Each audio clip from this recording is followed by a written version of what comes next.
आदाब, नमस्कार, अस्सलाम वालेकुम नाज़रीन। पल पल न्यूज़ के न्यूज़ रूम से मैं हूं आपके साथ नदीम अकरम।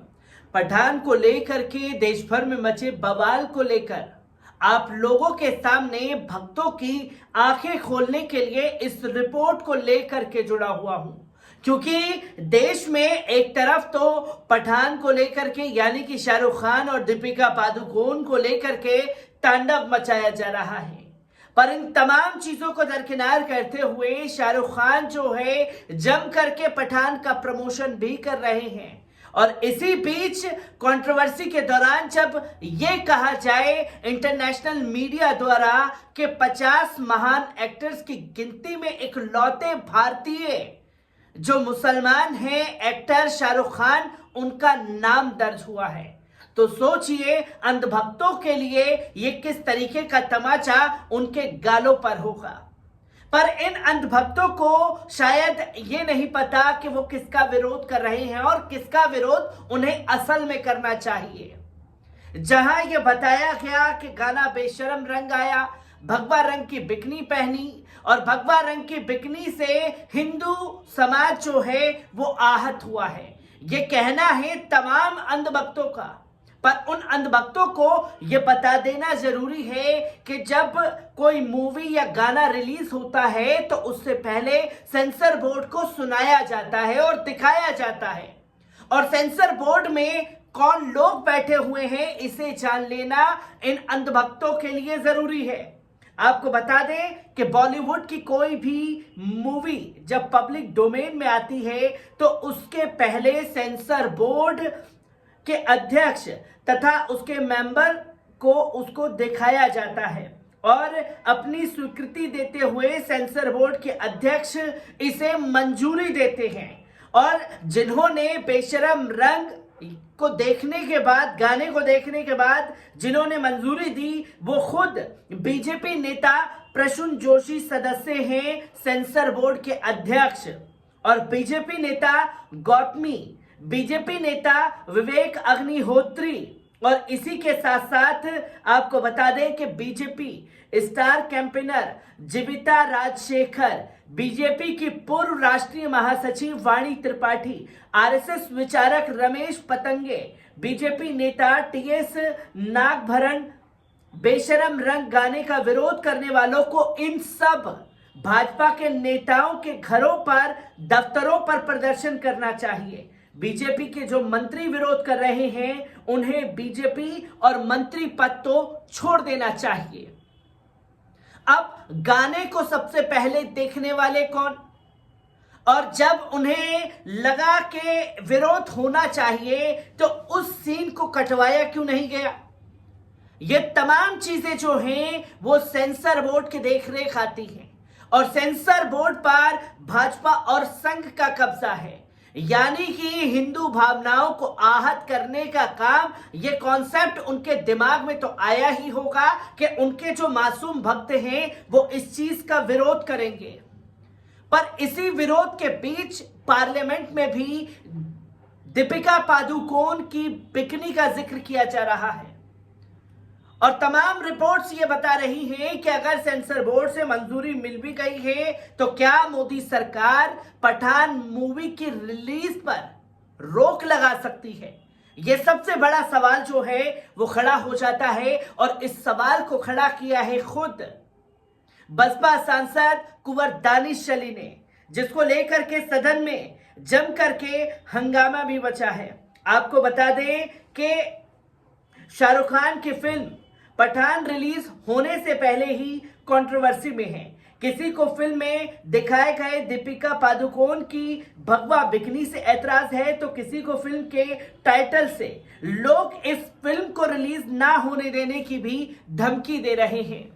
मतलब तमाम अंधभक्तों को और खासतौर पर भाजपा के नेताओं को बैठ करके ये मंथन करना चाहिए कि वो विरोध किस चीज का कर रहे हैं। एक धड़ा कह रहा है कि वो भगवा बिकनी का विरोध कर रहे हैं, एक धड़ा कह रहा है कि जो टाइटल दिया गया है बेशर्म रंग, हम उसका विरोध कर रहे हैं। तो तमाम तरीके की बातें जो कही जा रही हैं, असल में क्या दिक्कत शाहरुख खान के नाम से तो नहीं है, या मूवी का नाम पठान है इससे तो दिक्कत नहीं है।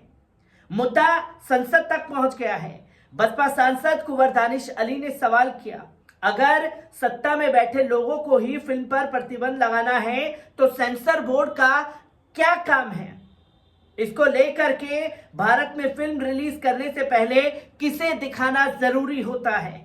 जो भी चीजें विजुअल फॉर्म में पब्लिकली रिलीज होती हैं, जैसे कोई फिल्म, शॉर्ट फिल्म या एड फिल्म, उनको जरूरत पड़ती है सेंसर सर्टिफिकेट की। इसके लिए सरकार ने एक अलग यूनिट बनाई हुई है। इसे हम सेंटर ऑफ फिल्म सर्टिफिकेशन यानी CBFC या सेंटर बोर्ड के नाम से जानते हैं। यहां से इन फिल्मों को सेंसर सर्टिफिकेट मिलता है। इसे आप ऐसे समझ सकते हैं, जब आप कोई फिल्म थिएटर में देखने जाते हैं तो कई बार फिल्म से पहले या बाद में एड दिखता है। इस एड से पहले ही सेंसर सर्टिफिकेट आता है। CBFC ही इन फिल्मों के लिए ये सेंसर सर्टिफिकेट जारी करती है। भारत में 1913 में पहली फिल्म राजा हरिश्चंद्र बनी। तब तक भारत में फिल्मों को लेकर इस तरह का कोई स्पेसिफिक कानून नहीं था। इंडियन सिनेमोग्राफी एक्ट 1920 में बना। शुरुआत में हर क्षेत्र के रीजनल सेंसर थे जो स्वतंत्र तौर पर पूरी तरीके से काम कर सकते थे। आजादी के बाद इन रीजनल सेंसर्स को मिलाकर Bombay board of film sensors बनाया गया। सिनेमोग्राफी एक्ट 1952 लागू होने के बाद इस बोर्ड का नाम बदलकर central board of film sensors हो गया। 1983 में कुछ बदलाव के बाद इस संस्था का नाम central board of film certification रखा गया। हालांकि पहले के नाम में सेंसर होने के चलते लोग अभी भी सेंसर बोर्ड ही इसको कहते हैं। दूसरा, फिल्मों को सर्टिफिकेट देने वाली कमेटी कौन लोग होते हैं?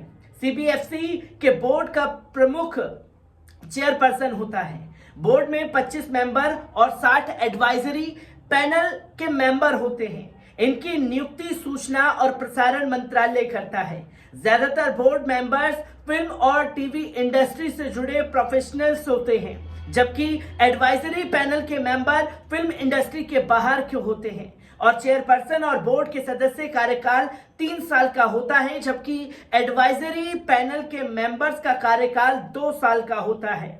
CEO मुख्य रूप से प्रशासनिक कामकाज का इंचार्ज होता है, लेकिन रीजनल ऑफिसर फिल्मों को सर्टिफाई करने वाली जांच कमेटी का हिस्सा भी होता है, जिसकी तस्वीरें लोगों के सामने आती है।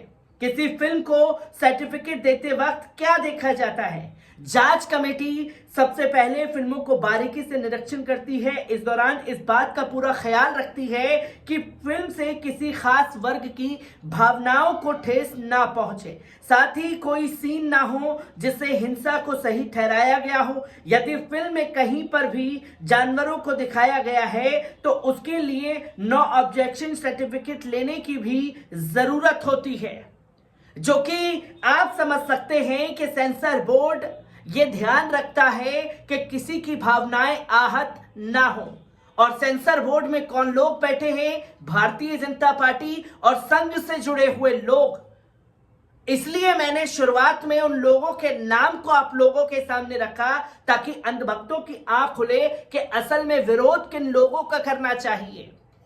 क्योंकि जब शाहरुख खान और दीपिका पादुकोण ने इस गाने को शूट किया होगा, तब उन्हें भी मालूम नहीं होगा कि किस चीज को लेकर के बवाल मचाया जाएगा। पर इसी बीच लोगों का सवाल यह है कि क्या भारत का सेंसर बोर्ड सिर्फ दिखावा है? इसके पास ज्यादा शक्तियां नहीं हैं।